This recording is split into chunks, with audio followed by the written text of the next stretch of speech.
Ho aminareo any ry havana ny fahasoavana sy ny fiadanany Jesosy Kristy tompontsika. Amen. Andriamanitra ihany no mampiseho ny voninahiny. Andriamanitra ihany no mampiseho ny voninahiny.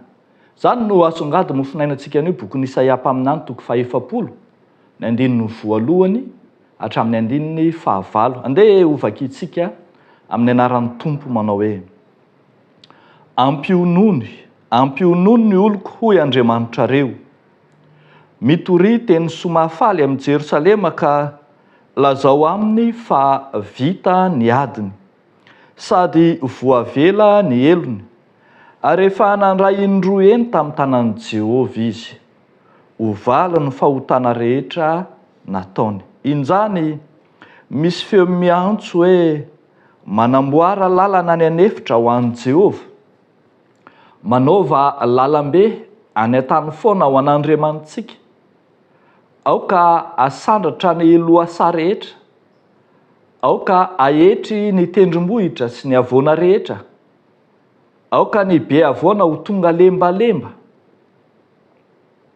ary ny tany sarodalana ho tonga lemaka.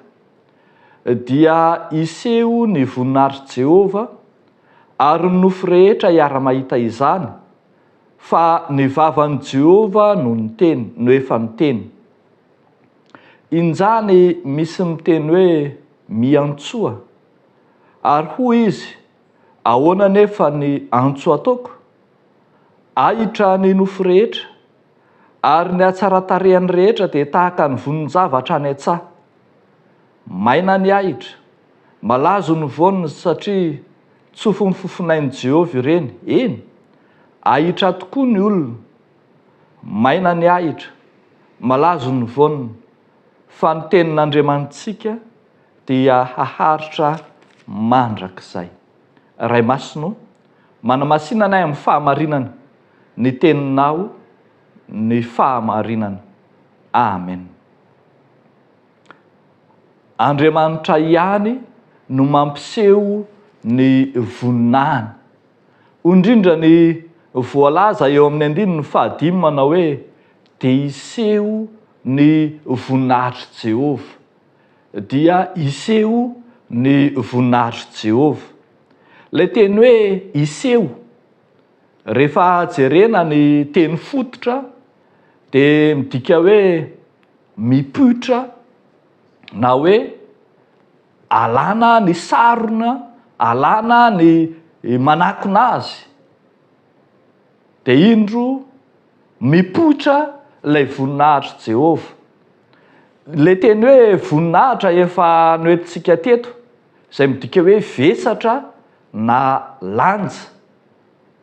Tsy mipotrapotra ho azy io vesatra na lanja io, fa apotra ary aseho, esorina izay manakona azy, esorina izay manakana azy. Ary Andriamanitra ihany no mahavita mampiseho io vesatra sy lanjan'izy Andriamanitra io. Eto zao dia ambara amin'ny vahoaka tany ampahababony fa na dia mafy aza nahazo azy ireo, tena ambara fa maina tahaka ny ahitra, ambara fa tsy misy fanantenana intsony. Dia indro Andriamanitra mipoitra, mampiseho ny vesatra ananany, mitondra fampiononana, fanantenana vaovao ho an'ny olona. Ampionony ho Jehovah. Andriamanitra ihany no afaka mampionona. Andriamanitra ihany no afaka mampitsahatra ny ady, vita ny adiny, voavela ny elony. Andriamanitra ihany no miseho eo amin'ireto vahoaka reto, ary ny fisehoany zany voninahitr'Andriamanitra, ny fampisehoan'Andriamanitra ny voninahiny amin'ireto olona reto izany no antsoina hoe vaovao mahafaly. Ny vaovao mahafaly izay ambara eto zany le hoe manaova lalambe, le hoe amboary lalan'i Jehova, ny loasa asandratra ny tendrombohitra sy ny avoana etra. Ilay vaovao mahafaly zany dia tsy inona tsy akory fa fampisehoana lay vesatra sy lanja an'Andriamanitra, lay voninahitr'Andriamanitra. Ary dia hitantsika tsara fa na i Jaona mpanao batisa ary dia niantsoantso an'izany. Izy ilay miteny hoe tsy mendrika hamany fiakapany, fa mbola ilay ho avy ao aoriako no izy. Ilay ho avy ao aoriana, ilay Mesia no tena isehoany ny voninahitr'Andriamanitra. Io zany lay fampiononana, fanantenana, vaovao mahafaly ho an'ny vahoaka tany am-pahababony.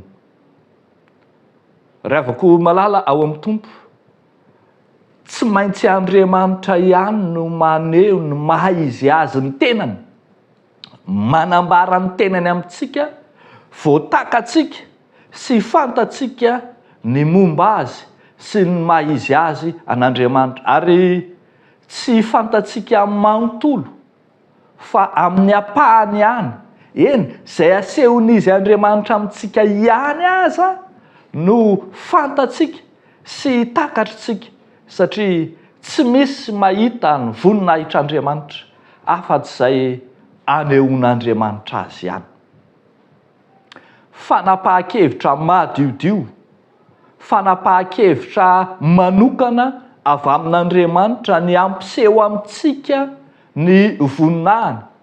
Ary efa nataony tao amin'i Jesosy Kristy izany, ka dia hitantsika ny voninahiny izay namirapiratra tamintsika. Ny apôstôly dia nijoro vavolombelona tamin'izany hoe hitanay ny voninahiny rehefa nihaona tamin'i Kristy izy.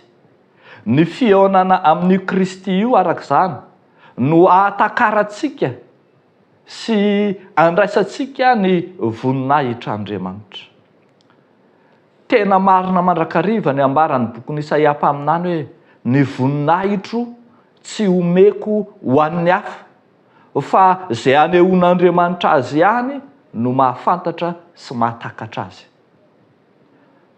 Ambara mandrakariva ry havako malala, amin'izao andro ankehitriny izao be dia be ny karazam-pivavahana, karazana mpitondra fivavahana te hanetsika an'Andriamanitra, te hanery an'Andriamanitra na mibaiko an'Andriamanitra mihitsy mba hisehoany izany voninahitr'Andriamanitra izany, mba hanao fahagagana etsy, mba hanao fahagagana ery, ohatrany izy mihitsy no tena hoe migide an'Andriamanitra amin'izay tiany. Tsarovy ry havako fa mazava ny tenin'Andriamanitra. Izy Andriamanitra ihany no mampiseho ny voninahiny. Fanapahan-kevitra avy amin'izy Andriamanitra tsy misy ezaka ataontsika ampiseho ny voninahitr'Andriamanitra. Ny ataontsika dia ny miombona fotsiny ihany amin'ny voninahitr'Andriamanitra izay efa nasehony amintsika. Mampiseho amintsika fanafahana izy, dia miombona amin'ny fanafahana izay efa nomen'Andriamanitra antsika. Miteny izy hoe vita ny adiny, nivoaka avy any am-pahababona ny jiosy, dia miombona amin'izany ady vita izany isika.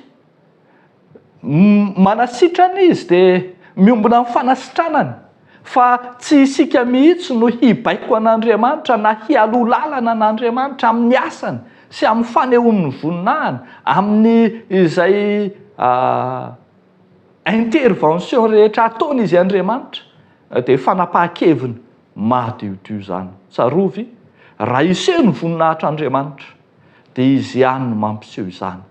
Ary efa hitantsika izany amin'ny apahany, efa hitantsika izany tao amin'ny Kristy, ary mbola ho hitantsika izany rehefa tonga eny amin'ny rahony lanitra izy, aneho amin'ny fahafenony, amin'ny voninahiny, eny amin'ny fahatanterahana. Io fahatongavan'i Kristy amin'ny fahafenony io arak'izany dia fotoana an'Andriamanitra rery ihany. Tsy misy malala na dia ny zanaka aza hoy ny soratra masina, ka tsy manamarina mihitsy ny kajikajy etseroa momba ny fotoana an'Andriamanitra sy ny fotoana ny voninahitr'Andriamanitra, fa izy ihany no mampiseho ny voninahiny amintsika. Aoka tsy hifaninana amin'Andriamanitra ary isika ry havako. Aoka tsy hidefie an'Andriamanitra ny amin'ny voninahiny izay efa tsy omen'ny hafa, na hisandoka an'Andriamanitra fa hanaiky sy hiombona amin'ny asany sy ny fanehoany, ny fanambarany tenany ety amin'izao tontolo izao kosa. Dia n'Andriamanitra ireriany ny voninahitra. Amen. Hivavaka isika. Misaotranao izay raha io fa mihamazava aminay isan'andro ny fahamasinana sy ny fahamarinany teninao. Ao aminao no misy ny voninahitra ary ianao ihany no mampiseho amin'izay tianao anehoana azy.